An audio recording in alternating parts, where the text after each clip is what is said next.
Hello, I'm Shane Trejo. I'm the 11th District Republican Party Committee Chairman. I'm here today with Jeff Schaeper. He's going to be running for Vice Chair of the committee of an open seat. So I just wanted to talk to Jeff about his background and what he brings to the table. So Jeff, good to have you here today. Good to be here. Thank you. Excellent. And talk a little bit about your background in strategic business management, I believe it is. Yes. And how that will make you well equipped to be vice chair. Yes, my professional career, I was a strategic business plan, and what I'm really good at is going into chaotic or unformed situations, being able to draw order, if you will, out of chaos, be able to create plans, executable business plans toward a larger objective. So we have an end goal. And in this case, it is defeating Haley Stevens in 2022. But in order to do that, you have to have intermediate steps. You have to have plans to march to that. And as the Chinese says, every journey starts with every journey starts with a single step. And this is the first step of that long journey. I will be able to bring that planning ability to the 11th Congressional District Republican Committee and be able to help us achieve more effective results. Excellent. You've already been very much active in the outreach subcommittee working with Amber Harris to do many different events and been active in Troy fighting against critical race theory. So would you like to explain critical race theory briefly and talk about what you've done on the outreach committee and what you've done in Troy thus far? Yes. Critical race theory is just basically Marxism rebranded. Instead of using class, they use race. And after the fall of the Berlin Wall, they have to cast about to find a new way of employing it. So that's what they've done. It started off in Harvard with Derek Bell, and it's morphed from there. CRT is basically group ideology trumps the dignity of the individual. And in an address to the Troy School Board, I led off with the preamble of the United States Constitution. We the people, in order to form a more perfect union, do hereby establish this Constitution of the United States.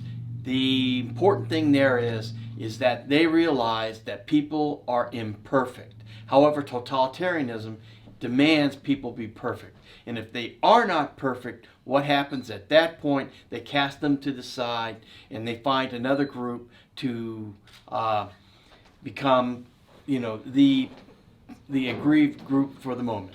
So we are fighting against that. We are forming and meeting with a national organization, a group of concerned Troy parents to fight CRT and all derivatives there are. One of the things that the left is very good at is rebranding and renaming.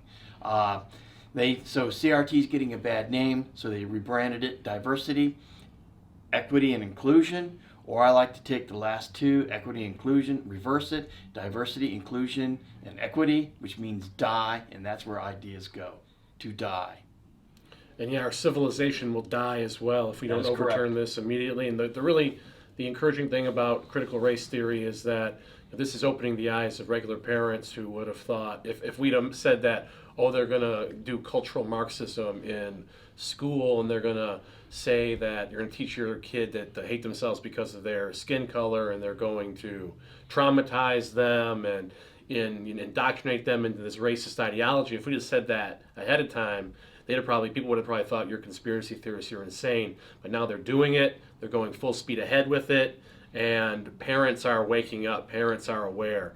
And this really is such a great issue because it forces our enemies to show their anti-American, their racist true colors, and it shows that they're the radical and extreme ones, not us, not the people who want the Bill of Rights and the Constitution. We're the good guys, the people who want to teach your kids to hate themselves because of their skin color. They're the bad guys. But moving on to other issues, obviously you're a constitutional conservative. What does that mean to you, and how can we all come together as individuals to form a collective, have some group cohesion? Because if we don't have group cohesion, the left is going to continue to steamroll over us in our country. Well, that's a very good question. And basically, I am a constitutional conservative. I'm a classically trained historian. I lived overseas in my business career in Poland. I saw the terrible effects and the tragic effects of totalitarianism on people and the land. And I vow never to allow that to come to the United States of America. I am passionate about that. I believe in the worth of the human being because God does not make junk. Every human is valuable and has a purpose. And so how do we bring individuals together to a group goal? Well, you have to have an overarching purpose, goal, and you have to be able to say, here's your part of your vision that I concur with.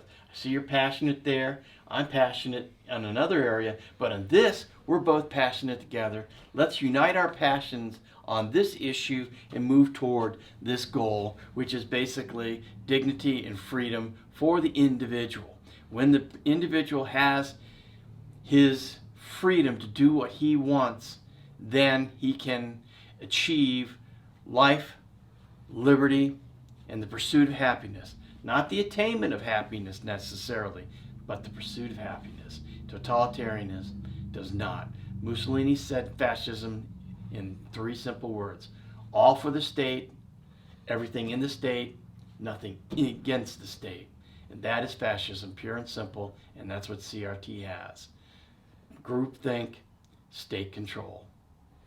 No doubt about it. And in terms of, before we wrap up, let's talk about some of the things you want to do organizationally for the district. I know I've received, some of your helpful tips. Maybe not, maybe I didn't ask for them, but I received them. Oh yes. And generally, they have helped. It has been good. So you've been helping kind of in that advisory role already up to this point. But what would you like to have implemented organizationally through the district? Well, one of the things is that we do definitely need to strengthen our liaisons with disparate groups that have basically the same interest in mind, if you will, their ability to do what they're passionate about. That's one thing. Another thing is that we need to strengthen our organization structure, identified some of the holes, I've seen some of them, and go out and recruit and staff. Also, we need to do fundraising so that we can support activities and support candidates, and also align with people to bring larger groups together so candidates can come and see the forum. One of the things that we've been doing is I recently helped conduct a pop-up meeting in Troy where we had some elected officials come in and talk about some local issues to the community, to the people that were interested. It was a very, very good meeting. We're going to be doing more of that. Outreach, strong plugging in people where they're passionate, and all for the goal of one thing, is to turn the 11th Congressional District, however it's drawn, red at all levels of government, but most especially at the federal level. We must defeat Haley Stevens in 2022. Absolutely, and I think what people don't realize is that people always ask me, who are the candidates? Who are you getting to be a candidate to beat Haley? The candidate isn't as important. What we need is a grassroots presence in every community that can move mountains and get out there and pound the pavement. That's what we haven't had in so many years. That's where the left has dominated us. We laughed when they said, Barack Obama's a community organizer. Well, now we see that his community organizational prowess has done a lot in this country, and none of it good. So we have to organize our communities on issues like opposing CRT right now and other issues, get involved in city council campaigns so that we know who our activists are in our communities, so that whenever the candidate comes along, and of course we'll support whoever the candidate is, we'll give them money, we're fundraising for that right now in advance. But what's more important is having the grassroots built up behind them to push them across the finish line, and take a candidate like Haley Stevens, who won't oppose CRT, who'll get up there and screech about how much she hates the Second Amendment. This is not a very quality congresswoman, if you ask me, and I think if we do the right things in the grassroots, that is going to lead to her ousting more so than anything in 2022. So, Jeff, anything else you'd like to add before we wrap up? Yes, when you think about, I like that, what you just said. So what we need to do is plug in. So you got an activist, we'll plug you in your area of interest, your area of passion. will plug you in, will give you the tools, the mechanisms to succeed. That is what we're all about. And if you support my election to vice chair of the 11th Congressional District Republican Committee, I will work tirelessly to achieve that goal. Thank you very much. Awesome. Well, I'm happy to interview you today, Jeff. And once again, it was a pleasure. Awesome. And one more thing I would like to plug before we're done is Pancakes and Politics, Saturday, July 24th in Milford at Central Park. He will be actually doing the pancakes, the flipping of the pancakes there. He'll be one of the team. We'll be handing you the pancakes.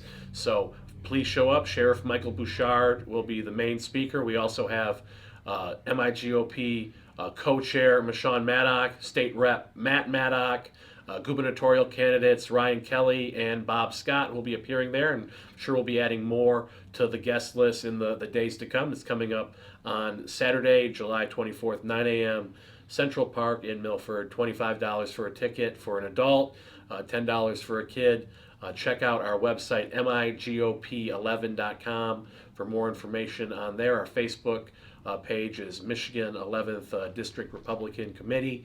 Michigan 11th District Congressional Republican Committee, I should say.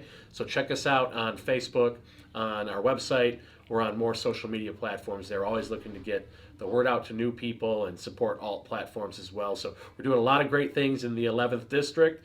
Hope to get you plugged in, as he said, and get you involved, and we can take our communities back and restore freedom in our country before it's too late. So thanks again, Jeff, and God bless.